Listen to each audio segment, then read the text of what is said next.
really nice notation that you can also use in place of that if you want. And if you use this notation intelligently, you're free to use it. This we can also express by saying n is an element of 2n. This I could equally well express as saying n is an element of 2n minus 1. I find that notation to be convenient as a language of expressing where numbers are when they're like even or odd. Or you could do other things like multiples of 3 or things like that. How on earth did he come up with that formula? Who did that? Ah, Mr. Norris. Very good. So how did you find that? What algorithm did you use?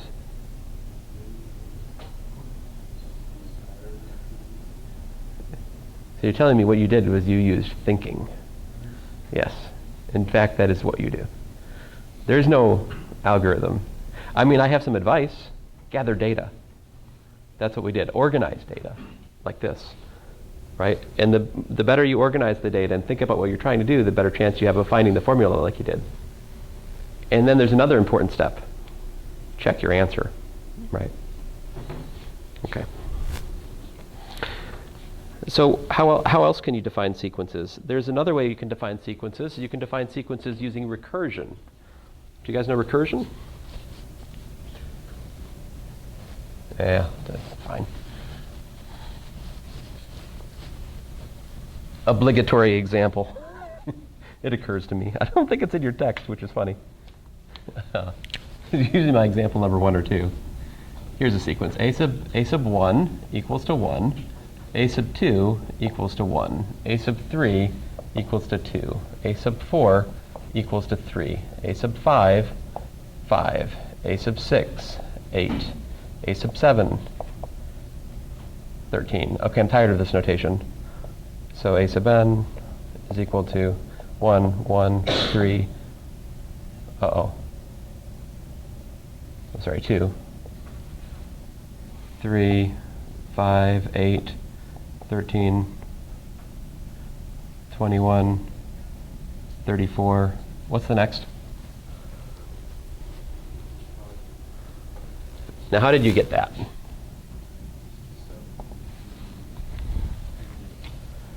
Right, you were like this guy plus that guy. You add them, you get that, right? So, in other words, you could say A sub k, right, is equal to a sub k minus 1 plus a sub k minus 2. And that's for k greater than or equal to 2. 3. Sorry. I can't count. And a sub 1 is equal to a sub 2 is equal to 1. So for example, A3 is what? A3 is equal to A sub 2 plus A sub 1, right?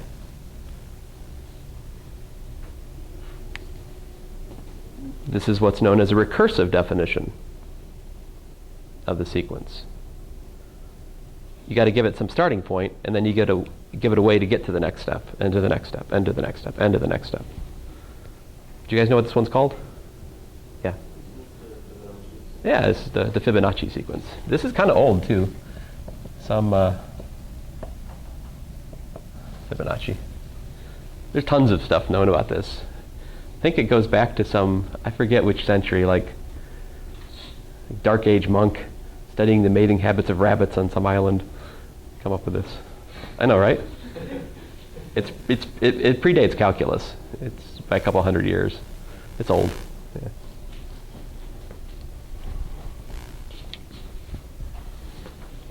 Okay.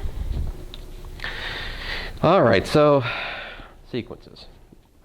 What else can you do with sequences? Well, since a sequence is a function, right, you can do to sequences the same thing you do to functions. What do you do to functions? You differentiate them? That's a problem, because the domain is not continuous. The domain is discrete. Discrete means it has jumps. the points in the domain are isolated, right? You take any point in the natural numbers, you can draw a little epsilon ball around it, plus or minus epsilon, right? And the only thing in there is just that natural number. There's a finite distance between the points in this set. It's a discrete set. That means, technically speaking, you can't do calculus on it. Not directly, at least. Not the calculus we know, at least. So, oh man, well, calculus, that's a little bit disconcerting. It seems like calculus is out the window. That's most annoying, right?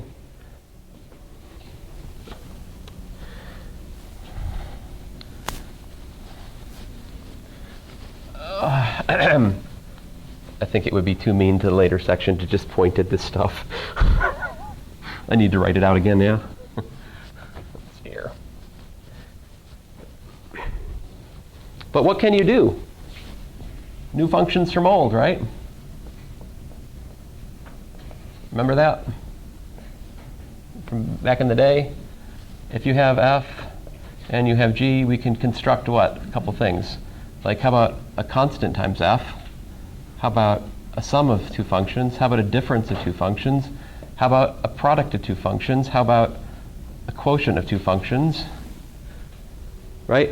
These are all things we can do. I mean, you could also compose functions, but composition of sequences, don't worry about that. Not really coming up so much yet. How do we define these things?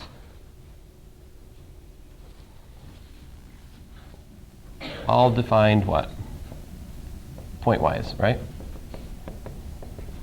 E.g., for example, f and g of x is equal to what? F times g of x is equal to f of x times g of x for all x in their common domain. So same song and dance for sequences. For sequences, say a sub n and b sub n, right? We have a plus b sub n is, well, a sub n plus b sub n. I mean, in other words, a sub n plus b sub n is a new sequence. Well, let me use a different notation, which makes it seem like I'm saying more. So if I have, say, a sub n plus b sub n, what is it defined to be? Just like that. Okay. And if I take the product of two sequences, it's just the product of the sequences term by term.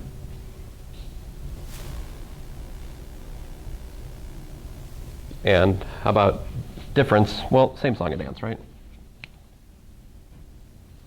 How about scalar multiple? If I take c times the sequence, what would that be?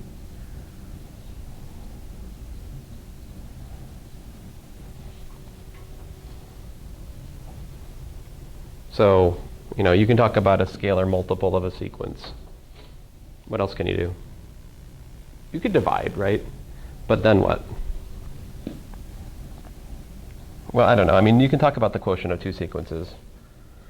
And it's the sequence of quotients. But you got to assume that the one you're dividing by is non-zero. Let me stop writing. This is not interesting. I just want to tell you you can do it, right? All right.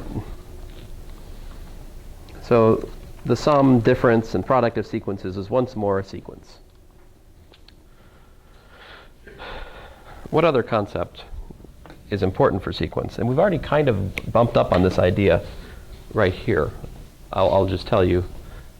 Right here, we've bumped up against probably the most important concept that's non-trivial for a sequence. Once you get past what they are, and you get past worrying about how in the world you're going to find a formula for them,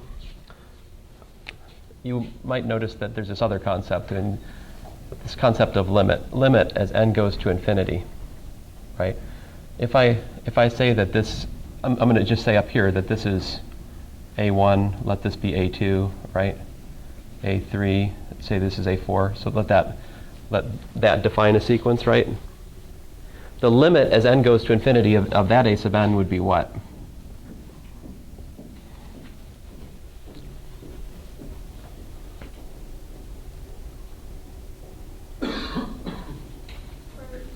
Indeed.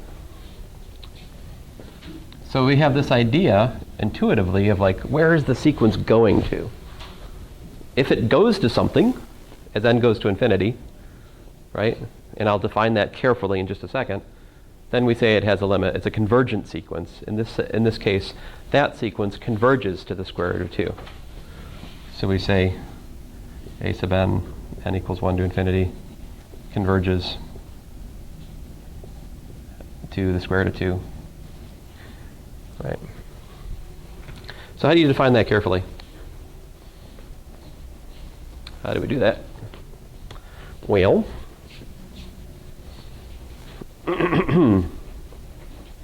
I will give you the careful definition now.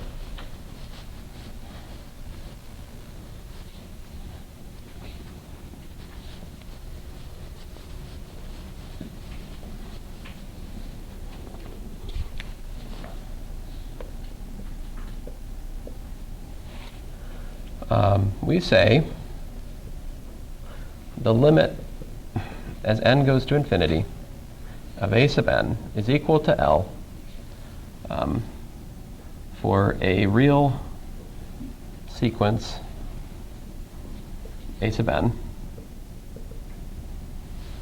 if and only if for each, another abbreviation, if and only if, sorry about that. In other words, I'm saying it's equivalent, okay? You can also replace this with a double arrow. It implies, and it's implied by, if and only if for each epsilon greater than 0, there exists an n in the natural numbers such that the absolute value of a sub n,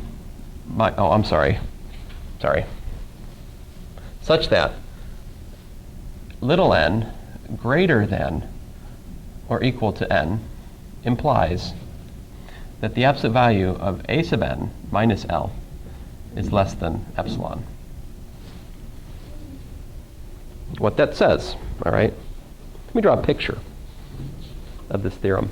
This definition. So you could plot a sequence by a discrete spectrum of points, right? Like this could be A1, A2, A3. Sorry, 1, 2. My spacing is getting off. Let's see here. 4, 5. 5 times 10 to the 30th. 5 times 10 to the 30th plus 1. Okay, and so forth.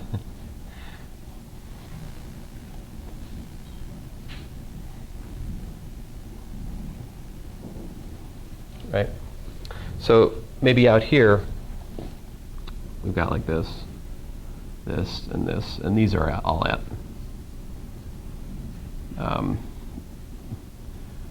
I don't know. I need some number. Let's say that these are at 2.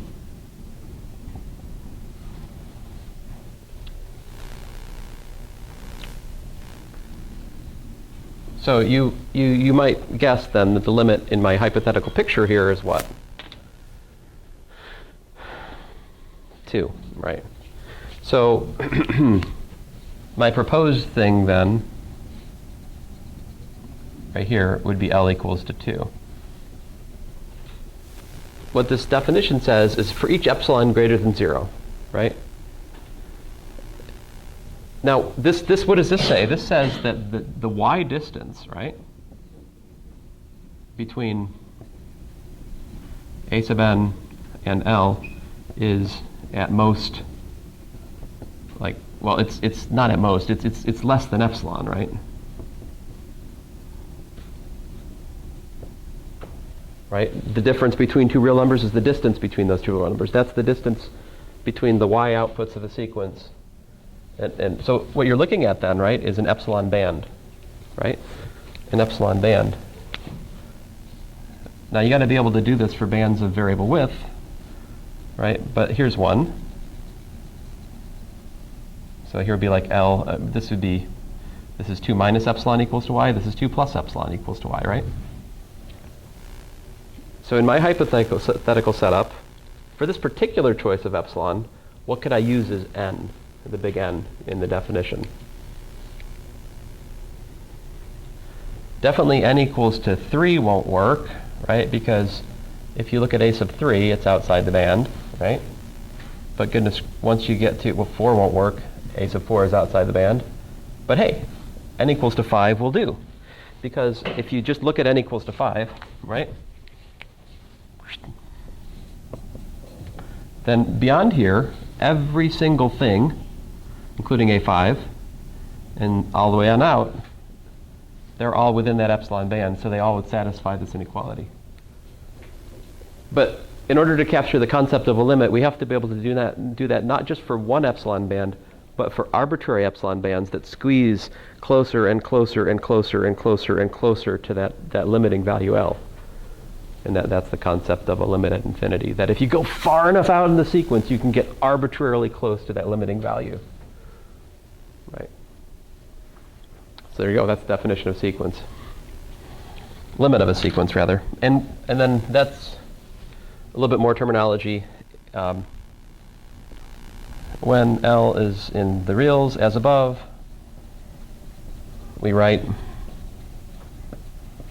a sub n goes to L as n goes to infinity, all right? And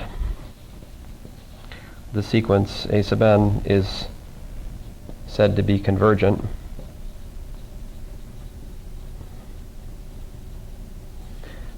Otherwise, we say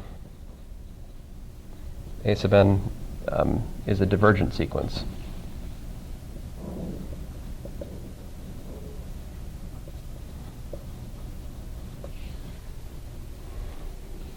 All right.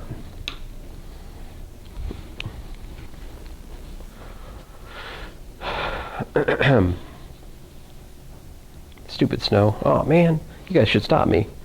I've got a couple more days of this. I mean, the homework is going to have to be pushed back. It's going to take me some time to get through this properly. So, and I'm not going to hurry it because it wouldn't be nice to you to do that. So, the homework is not due Monday for sure.